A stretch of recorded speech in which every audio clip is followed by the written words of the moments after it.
बिस्मिल्लाहिर्रहमानिर्रहीम, अस्सलाम वालेकुम। खेलों की खबरों पर तबसरों और तजियों से स्कोर के एक और प्रोग्राम के साथ सैयद याहिया हुसैनी आपकी खिदमत में हाजिर है। सलमान अली आगा की क़यादत में टीम पाकिस्तान, बांग्लादेश और वेस्ट इंडीज़ के दौरे पर T20 सीरीज़ के मुकाबलों के लिए 8 जुलाई को नेशनल स्टेडियम कराची में यकजा हो रही है, जहां 10 दिन के कैंप के बाद ग्रीन शर्ट्स 19 जुलाई को ढाका रवाना होगी। पाकिस्तान टीम शेर बंगला क्रिकेट स्टेडियम में 20, 22 और 24 जुलाई को 3 T20 मुकाबलों की सीरीज़ में हिस्सा लेगी। बांग्लादेश के खिलाफ T20 सीरीज़ के बाद कौमी टीम अमरीकी रियासत फ्लोरिडा में 3 T20 मैच खेलेगी। पाकिस्तान क्रिकेट बोर्ड ने वेस्ट इंडियन क्रिकेट बोर्ड से T20 सीरीज़ के बाद होने वाली वनडे सीरीज़ को भी T20 में तब्दील करने की दरख्वास्त कर रखी है। ताहम वेस्ट इंडिया क्रिकेट बोर्ड की जानिब से इन मैचों के हवाले से ताहाल अब तक क्रिकेट बोर्ड को कोई जवाब मौसूल नहीं हो सका है और इस बात का कवी इम्कान है कि पाकिस्तान और वेस्ट इंडीज़ के दरमियान 3 वनडे मैच ही मुनक्किद होंगे। अगर ऐसा हुआ तो तवक्को है कि वनडे टीम में Babar Azam, wicket keeper batter Mohammad Rizwan और शाहीन शाह अफरीदी की वापसी हो सकती है, जिन्हें पाकिस्तान क्रिकेट बोर्ड की सिलेक्शन कमेटी ने ताहाल T20 टीम से दूर रखा हुआ है। मई-जून 2025 में होम ग्राउंड पर बांग्लादेश के खिलाफ 3 T20 खेलने वाली पाकिस्तान की 16 अरकान पर मुश्तमिल टीम में चंद तब्दीलियों का इम्कान है। Fast bowler Mohammad Wasim junior, जो फिटनेस मसाइल के सबब बांग्लादेश के खिलाफ सीरीज से बाहर हो गए थे, ताहाल उनकी फिटनेस के हवाले से हौसला अफजा खबरें नहीं हैं, जिसके बाद उनकी कौमी टीम में वापसी का इम्कान दिखाई नहीं देता।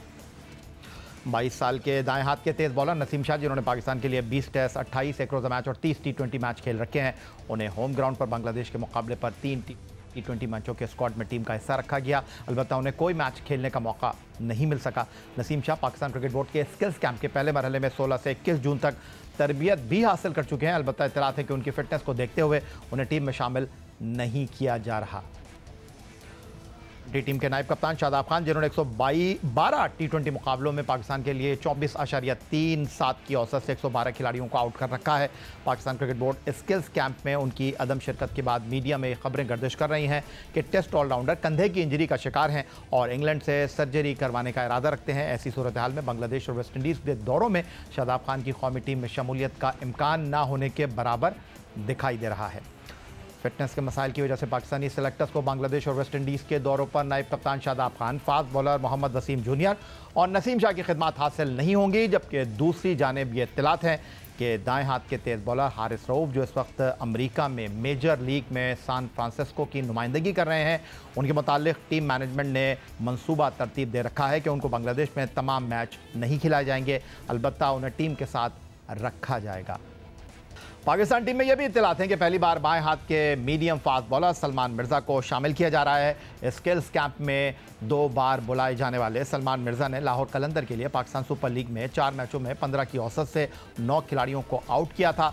जिम्बाब्वे में लाहौर कलंदर के ताउन से फर्स्ट क्लास क्रिकेट खेलने वाले सलमान मिर्ज़ा ने पाकिस्तान सुपर लीग में रावलपिंडी में पेशावर ज़ल्मी के खिलाफ अहम मुकाबले में 3 ओवर में 31 रन के बदले 4 विकेट की परफॉर्मेंस पेश की थी। सलमान अली आगा की क़यादत में खेलने वाली टीम पाकिस्तान की बैटिंग लाइनअप में फ़िलहाल किसी बड़ी तब्दीली का इम्कान नहीं है और तवक्को है कि तजुर्बेकार Fakhar Zaman, Saim Ayub, wicket keeper batter Mohammad Haris और साहबजादा फरहान टॉप ऑर्डर की कमान संभालेंगे। मिडल ऑर्डर में कप्तान सलमान अली आगा, नौजवान हसन नवाज एक्शन में दिखाई देंगे। स्पिन बॉलिंग के शोबे में बाएं हाथ के स्पिनर सुफियान मुकीम की कौमी टीम में वापसी हो रही है। 25 साल के सुफियान मुकीम ने 3 वनडे और 10 T20 मुकाबलों में पाकिस्तान की नुमाइंदगी कर रखी है। सुफियान मुकीम ने 3 दिसंबर 2024 को बुलावायो में जिम्बाब्वे के खिलाफ T20 मैच में गैर मामूली बॉलिंग करते हुए 2.4 ओवर में 3 रन के बदले 5 विकेट की कारकर्दगी पेश की थी। एक जाने पाकिस्तान की वाइट बॉल टीम बांग्लादेश और वेस्ट इंडीज़ का दौरा कर रही है, दूसरी तरफ पाकिस्तान शाहीन की टीम भी इंग्लैंड रवाना हो रही है, जहां वो 2 4 रोज़ा मैचों में शिरकत करेगी और मुमकिन तौर पर इस टीम की क़यादत के फ़राइज़ पाकिस्तान टेस्ट टीम के नायब कप्तान सऊद शकील अंजाम देंगे। मिलते हैं एक ब्रेक के बाद।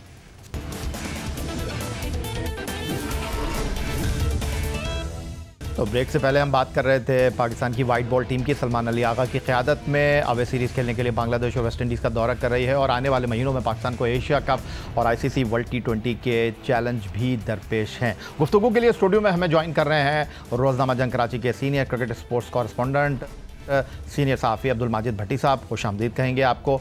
टेलीफोन लाइन पर हमारे साथ मौजूद हैं सीनियर सहाफ़ी और एक्सप्रेस न्यूज़ पर स्पोर्ट्स पेज के मेज़बान मिर्ज़ा इकबाल बेग साहब और हमारे साथ रिप्ले के मेज़बान डॉन न्यूज़ पर प्रोग्राम पेश करने वाले अब्दुल गफ़ार साहब भी मौजूद हैं। आपको भी खुशामदीद कहेंगे। पहले मैं सीधा सवाल कर लेता हूं अब्दुल माजिद भट्टी साहब आपसे। अब्दुल माजिद भट्टी साहब, पाक के हवाले से कहा जा रहा था कि इतनी ज़्यादा तब्दीलियां होंगी नहीं, लेकिन फ़िटनेस टीम के लिए एक बड़ा कंसर्न यहाँ पर दिखाई दे रहा है। जी हाँ, या बिल्कुल जिस तरह आपने जो इंट्रो दिया, ये सारी फोर्स चेंजेस हैं, लेकिन इतनी ज़्यादा इंजरीज़ होना ये भी एक कंसर्न की बात है कि पिछला सीज़न पाकिस्तान का इंटरनेशनल सीज़न जो था वो भी बहुत मसरूफ़ था। फिर उसके बाद चैम्पियंस ट्रॉफ़ी पाकिस्तान ने होस्ट की, PSL फ़ौरन उसके बाद शुरू हो गई।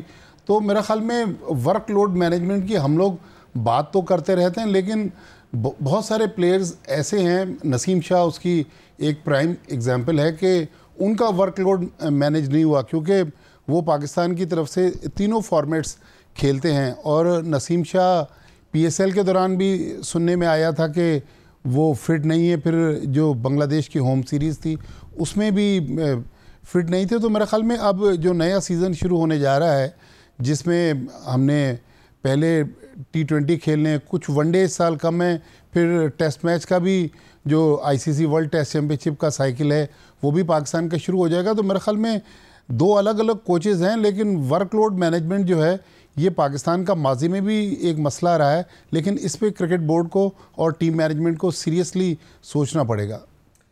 खुशामदीद कहेंगे मिर्ज़ा इकबाल बेग साहब आपको। और अचानक ये खबर आई क्योंकि 47 प्लेयर को क्रिकेट बोर्ड ने स्किल्स डेवलपमेंट कैंप में लाहौर में तलब किया, लेकिन शादाब खान 3 फेज़ में होने वाले इन कैंप में शरीक नहीं हुए। और अब अचानक ये खबर आई है कि वो दाएं कंधे की इंजरी का शिकार हैं और मुमकिन तौर पर आने वाली सीरीज़ में वो टीम पाकिस्तान को रिप्रेजेंट नहीं कर सकेंगे। और जिस तरह माजिद भट्टी साहब कह रहे थे कि बड़ा सीरियस कंसर्न है मेडिकल के हवाले से टीम पाकिस्तान को लेकर, आपके 2 फास्ट बॉलर मुकम्मल फिट नहीं हैं, फिर अब नायब कप्तान का अनफिट होना।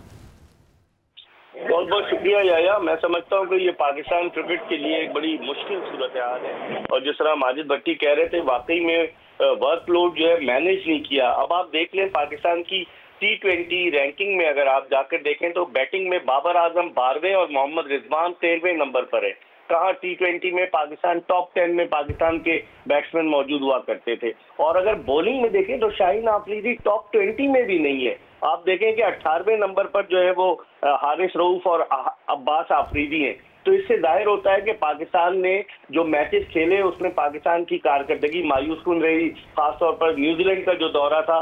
तो और फिर चूंकि बहुत ज्यादा क्रिकेट हो रही है, अब शादाब खान अगर अनफिट हो जाते हैं तो उनका मुस्तकबिल क्या होगा एज अ वाइस कैप्टन। बाद लोग तो कह रहे थे कि उनके लिए बाकायदा लॉबी की जा रही थी कि वो पाकिस्तानी T20 टीम के कप्तान बन जाएं, और वो न्यूजीलैंड के दौरे पर कप्तान बनते बनते रह गए। तो अब पाकिस्तान क्रिकेट बोर्ड के लिए अब एक मुश्किल सूरत हाल है, किस तरीके से मैनेज करते हैं।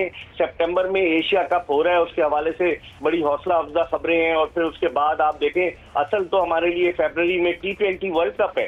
तो पाकिस्तान किस तरीके से मैनेज करेगा। पाकिस्तान के 3 टॉप के क्रिकेटर्स जो है वो लगता है इनके प्लान में शामिल नहीं है, बाबर आजम, मोहम्मद रिजवान और शाहीन शाह अफरीदी। और इस टीम के साथ सलमान अली आगा। बांग्लादेश को तो हरा लेंगे हम बांग्लादेश में। वेस्ट इंडीज के खिलाफ वेस्ट इंडीज में खेलना और अमेरिका में खेलना थोड़ा मुश्किल होगा, क्योंकि वेस्ट इंडियन टीम जो है या वो ऑस्ट्रेलिया के लिए एक मुश्किल सूरत हाल पैदा कर रही थी जो पहला टेस्ट बारबाडोस में हुआ। तो अब देखें क्या होता है, लेकिन पाकिस्तान के टीम मैनेजमेंट को, इनके मेडिकल स्टाफ को वर्कलोड मैनेज करना पड़ेगा, वरना बड़ी मुश्किल सूरत हाल होगी आइंदा आने वाले वक्त में। अब्दुल गफ़ार साहब आपको भी खुशामदीद कहते हैं और बड़े शिकायत हैं आपकी, और आप दोस्तों की महफिल में बैठे हैं या अपना प्रोग्राम होस्ट कर रहे हो, आप ये शिकवा करते हैं कि यार सब कुछ लाहौर में ही होता है, ख़ासतौर पर क्रिकेट के हवाले से। लेकिन शायद मुझे लगता है क्रिकेट बोर्ड ने आपकी बात सुन ली। 8 जुलाई से national stadium Karachi Pakistan team के 10 दिन के कैंप को होस्ट करने जा रहा है, जिसमें न सिर्फ पाकिस्तान वाइट बॉल टीम के क्रिकेटर्स होंगे बल्कि शाहीन के खिलाड़ी भी होंगे जो कि इंग्लैंड जा रहे हैं। तो इसको आप किस तरह देख रहे हैं? रोज़ जाएंगे आप स्टेडियम? अस्सलामुअलैकुम याया, इकबाल भाई को भी सलाम, और इसी तरह माजिद साहब को भी। देखें, फैसला लाहौर में हुआ कि कराची में कुछ ना कुछ हो जाए तो बड़ी बड़ी मेहरबानी उनकी कि कराची में कुछ चीज हो रही है। लेकिन याया मैं जरूर कहूंगा कि अभी जैसे इकबाल भाई भी फरमा रहे थे और माजिद भाई के 2 पॉइंट्स हैं, मैं उनको आगे बढ़ाऊंगा। आप देखें, सादिया इकबाल हमें उन्हें बहुत सराहना चाहिए कि T20 रैंकिंग में नंबर 1 पोजीशन पे, नशरत सिंधु टॉप 8 में आती हैं। लेकिन आप बिल्कुल सही निशानदेही की इकबाल साहब ने कि आपकी कोई इस पर रिलायबिलिटी नहीं है। जो आपकी T20 की टीम है उसके अंदर भी अब आपके मेजर प्लेयर आउट हुए हैं, लेकिन उनकी रिप्लेसमेंट कितनी जल्दी आप बना सकते हैं और बड़ी टीमों के खिलाफ वो कैसा परफॉर्म करेंगे, एशिया कप में आई थिंक दूध का दूध और पानी का पानी हो जाएगा। इसी तरह जो वर्कलोड मैनेजमेंट की बात की, मुझे इस चीज को यहाँ पे रेज करना है कि इससे पहले कि मैं बांग्लादेश वाली सीरीज पर आऊं कि शाहीन शाह अफरीदी आपको याद है जनूबी अफ्रीका में टेस्ट मैचेस नहीं खेल रहे थे, इसी तरह उसके बाद वो T20 भी अब नहीं खेल रहे, तो फिर आपने उनको खिलाना सिर्फ वनडे के अंदर है और कितना खिलाना है। तो बड़ी हद तक जो है वो मामला खिचड़ी की तरह यहाँ पर जो है ना वो एक खिचड़ी बनी हुई है। ऐसे लगता है कि जैसे जो माइक हैसन है जो नए हेड कोच हैं उनको संभालते संभालते टाइम लग जाएगा, क्योंकि अब अजहर महमूद साहब की मिसाल देखिए 2021 के बाद से 6ठे 7वें हेड कोच हमारे टेस्ट में आ गए हैं। बहुत शुक्रिया अब्दुल गफ्फार साहब, बहुत शुक्रिया मिर्ज़ा इकबाल बेग, बहुत शुक्रिया स्टूडियो में हमें ज्वाइन करने के लिए अब्दुल माजिद भट्टी साहब। वर्ल्ड स्नूकर चैंपियन पाकिस्तान के Mohammad Asif Commonwealth snooker championship 2025 में शिरकत के लिए मॉरिशस रवाना हो गए। World confederation of billiard sports के तहत होने वाले इवेंट में कॉमनवेल्थ मुल्कों के बेहतरीन स्नूकर खिलाड़ी हिस्सा लेते हैं। मोहम्मद आसिफ ने 2024 में दोहा में होने वाली IBSF world men's snooker championship जीतकर इस चैंपियनशिप में शिरकत के लिए क्वालिफाई किया। मोहम्मद आसिफ अब तक 3 मरतबा आलमी स्नूकर का टाइटल अपने नाम कर चुके हैं। कॉमनवेल्थ स्नूकर चैंपियनशिप 2 जुलाई से शुरू हो रही है। इससे पहले मोहम्मद आसिफ समेत पाकिस्तानी क्यूज ने एशियन स्नूकर चैंपियनशिप में हिस्सा लिया था, जिसमें 6 रेड बॉल स्नूकर चैंपियनशिप के सेमीफाइनल में शिकस्त से वो 2-4 हो गए थे और मोहम्मद सजाद और Awais Muneeb pre quarter final तक ही जगह हासिल कर सके थे। एशियन स्नूकर टीम इवेंट में भी पाकिस्तान सेमीफाइनल तक पहुंचने में कामयाब रहा था। यकीन, मेहनत, लगन और फिर एक ऐसा नाम जिसने फुटबॉल की दुनिया को कई तारीफ दी। बात हो रही है क्रिस्टियानो रोनाल्डो की। ये खिलाड़ी नहीं बल्कि एक दौर का नाम है, एक ऐसे खिलाड़ी जो नस्लों को मुतासर करते हैं। दुनिया के सबसे कामयाब, बासर और मेहनती फुटबॉलर में शुमार होने वाले क्रिस्टियानो रोनाल्डो का सफ़र एक छोटे पुर्तगाली जजीरे से शुरू होकर आलमी फ़ुटबॉल के सबसे ऊंचे मुकाम तक पहुंचा। 5 फरवरी 1985 को पैदा होने वाले रोनाल्डो ने स्पोर्टिंग CP से फ़ुटबॉल का आगाज़ किया। 2003 में मैनचेस्टर यूनाइटेड ने उन्हें साइन किया और वहां से उनका आलमी शोहरत का सफ़र शुरू हुआ। इब्तदाई कामयाबियों में FA cup, English Premier League और UEFA चैम्पियंस लीग शामिल थी। 2009 में उन्होंने 94 मिलियन यूरो की तारीखी मुंतकिली के तहत रियल मैड्रिड को ज्वाइन किया। यहाँ उन्होंने 4 चैम्पियंस लीग 2014, 2016, 2017, 2018 और La Liga title, 2 Copa del Rey और रियल मैड्रिड के लिए सबसे ज़्यादा गोल करने का रिकॉर्ड अपने नाम किया। और रोनाल्डो ने चैंपियंस लीग में मुसलसल 6 साल 2012 से 2018 तक टॉप स्कोरर रहने का एजाज़ हासिल किया। 2018 में क्रिस्टियानो रोनाल्डो ने जर्मन क्लब यूवेंटस से मुआहदा किया और यहाँ भी कामयाबियाँ समेटी। 2021 में वो मैनचेस्टर यूनाइटेड से वाबस्ता हो गए, लेकिन उनकी ये शराकत इस मरतबा ज़्यादा तवील ना रही और 2023 में वो सऊदी अरब के क्लब अल नसर से मुंसलिक हुए। वो अल नसर के लिए 111 मुकाबलों में 99 गोल कर चुके हैं और अपने करियर में 1000 गोल्स के हदफ के बहुत करीब हैं, क्योंकि वो अब तक क्लब और मुल्क की नुमाइंदगी करते हुए मजमूई तौर पर 938 गोल कर चुके हैं। और रोनाल्डो 2003 में अपने डेब्यू के बाद से पुर्तगाल के लिए 221 मुकाबलों में 138 गोल कर चुके हैं। 5 बार के बैलन डीआर जीतने वाले रोनाल्डो 11 बड़े बैनुल-अक़वामी टूर्नामेंट्स में खेल चुके हैं, जिनमें उन्होंने 2 नेशंस लीग टाइटल्स और यूरो 2016 जीता है। पुर्तगाल में पैदा होने वाले स्टार फुटबॉलर क्रिस्टियानो रोनाल्डो ने दुनिया भर में फ़ुटबॉल खेली और वहाँ रिहाइश भी इख्तियार की, लेकिन अब उन्होंने न सिर्फ सऊदी अरब को अपना दूसरा घर करार दे दिया है, बल्कि ये भी ऐलान किया है कि वो अपनी बाकी ज़िंदगी यहीं बसर करने की ख्वाहिश रखते हैं। क्रिस्टियानो रोनाल्डो ने गुज़िश्ता हफ्ते सऊदी क्लब अल नसर के साथ 2 साल का नया माहिदा किया है। हालांकि वो पहले ही इंकशाफ कर चुके हैं कि उन्होंने इन टीमों की पेशकश मुस्तरद की जो उस वक्त अमरीका में जारी क्लब वर्ल्ड कप में शरीक हैं। क्रिस्टियानो रोनाल्डो ने अपने वीडियो पैगाम में कहा कि सऊदी अरब एक पुरअमन और महफूज मुल्क है, जहां वो और उनका ख़ानदान ख़ुद को घर जैसे माहौल में महसूस करता है। रोनाल्डो ने कहा कि उनका ख़ानदान हमेशा उनके फ़ैसलों की हिमायत करता है और वो यहाँ सऊदी अरब में बहुत खुश हैं, इसीलिए उन्होंने यहाँ अपनी ज़िंदगी बसाने का फ़ैसला किया है। और रोनाल्डो का कहना है कि वो सऊदी क्लब के साथ बड़ा टाइटल जीतने के मिशन को मुकम्मल करना चाहते हैं।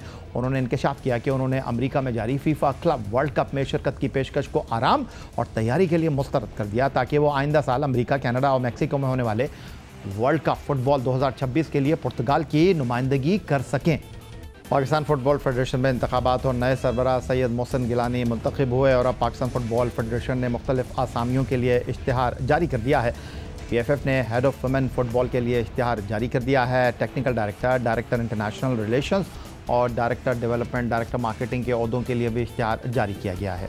इसके अलावा manager development, manager international relations, manager marketing और सोशल मीडिया मैनेजर की तैनाती के लिए एडवर्टाइजमेंट की गई है। मतलूबा ओहदों के लिए कागजात जमा कराने की आखिरी तारीख 4 जुलाई है। उधर इंडोनेशिया में पाकिस्तान ख़वातीन फुटबॉल टीम को इतवार को अपनी तारीख की बदतरीन नाकामी का सामना करना पड़ा जब वो AFC women's Asian cup qualifier में चाइनीज़ ताइपे के हाथों 8 गोल से हार गए। अगरचे टीम में 9 बैरून मुल्क मुकीम खिलाड़ियों को शामिल किया गया था, लेकिन कौमी टीम एक मुनज़्ज़म और मजबूत हरीफ चाइनीज़ ताइपे के ख़िलाफ़ कोई गोल तो दूर की बात खातिर खा कारकर्दगी पेश करने में भी नाकाम रही। आगाज़ से ही चाइनीज़ ताइपे ने मैच पर मुकम्मल गिरफ्त हासिल कर ली और मुसलसल पाकिस्तान की दिफाई लाइनअप पर दबाव बनाए रखा। पाकिस्तान की इब्तदाई 11 में सिर्फ 2 मुकामी खिलाड़ी शामिल थीं, जो टीम के बैरून मुल्क मुकीम खिलाड़ियों पर इन्हिसार को ज़ाहिर करता है। गोलकीपर ज़ियाना जिवराज ने इब्तदा में चंद लम्हे ज़रूर हमलों में गुजारे, लेकिन दिफाई लाइन के गैर तजुर्बेकार होने के बायस मुखालिफ टीम ने जल्द ही मैच पर कंट्रोल हासिल कर लिया। चाइनीज़ ताइपे ने पहले हाफ में 3 गोल स्कोर किए कि दूसरे हाफ में मज़ीद 5 गोल किए, जिनमें से 4 गोल आखिरी 6 मिनट में हुए। ये नतीजा पाकिस्तान ख़वातीन फ़ुटबॉल की बैनुल-अक़वामी तारीख़ में सबसे बड़ी शिकस्त के तौर पर रिकॉर्ड किया गया है। पाकिस्तान की टीम अपना अगला क्वालिफायर 2 जुलाई को मेज़बान इंडोनेशिया के ख़िलाफ़ खेलेगी, जबकि इसके बाद 5 जुलाई को किर्गिज़स्तान के ख़िलाफ़ मुकाबला होगा। यही था जनाब आज का हमारा प्रोग्राम। एक्स अकाउंट पर आप हमें फॉलो कर सकते हैं, ईमेल कर सकते हैं, अपनी राय से आगाह कर सकते हैं। score@geo.tv पर इस दुआ इस उम्मीद इस तवक्को के साथ कि पाकिस्तान में खेल और खिलाड़ी तरक्की करते रहें। सैयद यार हुसैन को स्कोर की पूरी टीम के साथ अगले प्रोग्राम तक के लिए इजाज़त दीजिए। अल्लाह हाफ़िज़।